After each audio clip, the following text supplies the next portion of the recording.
G'day mates, Captain Doug here. Welcome to Houseboats 101.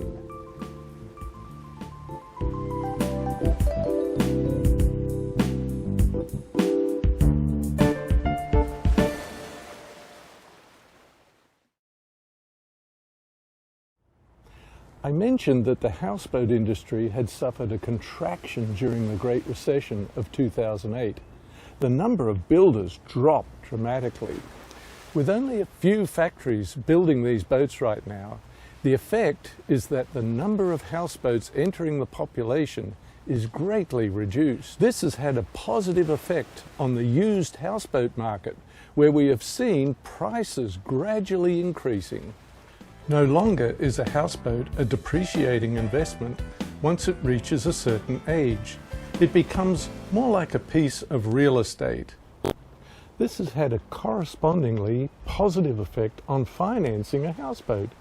There was a time when you could not finance a houseboat older than 10 years or so. Not anymore.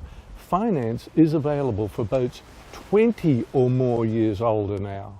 Of course, like any piece of real estate, maintenance and upkeep is required to keep the value of the property increasing.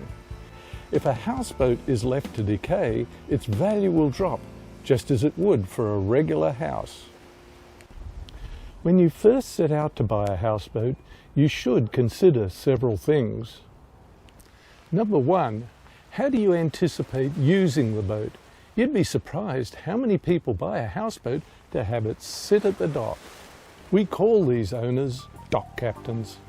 Now, I'm not disparaging dock captains. That just might be the way they want to use the boat.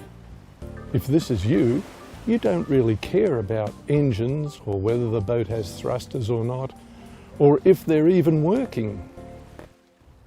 So look for a boat that has the features you are going to need. For us now, it has to have a hot tub and a water slide. Well, maybe a few other options.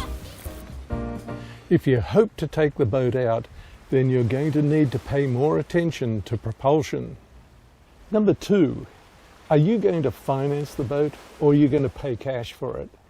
If you're financing, you will need a hefty down payment of at least 20%.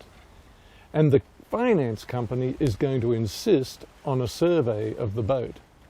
This is where a licensed surveyor will go over the boat and report on its condition and make an estimate of the value of the boat. Often, the finance company will require the boat be pulled out of the water and an out-of-the-water survey be done. Getting the boat out of the water can be quite expensive, so you want to be sure you are looking at the boat you eventually want to buy.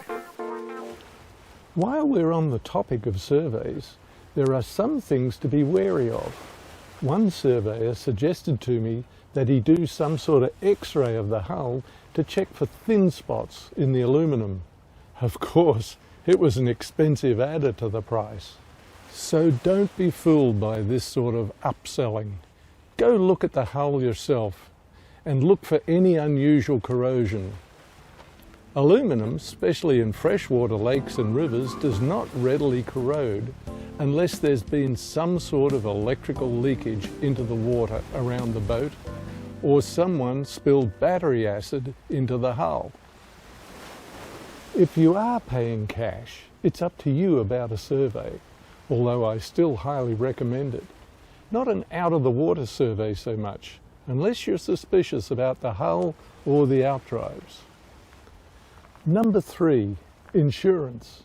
Insurance companies are going to be reluctant to insure you if you've had no boating experience at all.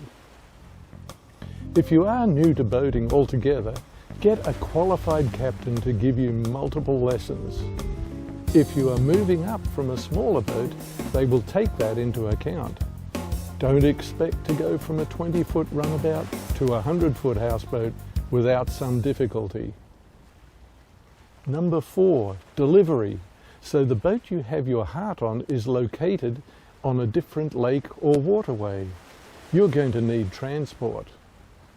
Unfortunately, the number of houseboat transport companies is declining like the number of houseboat manufacturers. Before you buy, make sure you can get a company that will move your boat.